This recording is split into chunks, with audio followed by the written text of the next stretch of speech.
Hi, today I'll show you how to open the key fob for a Suzuki Across and how to replace the battery. First, let's take a look at the key fob. To open the key fob case, we need to remove the manual key. To do this, press this button here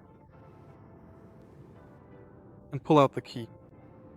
Next, take a look inside.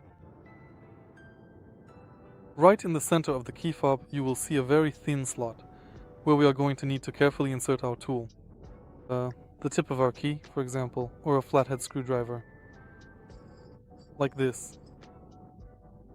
When we do this, we pry open the top of the key fob. Gently to open it. Next, remove the battery and insert a new one. To reassemble the key fob, gently press it together and then put it back in place. If you found this video helpful, leave a like, subscribe and comment.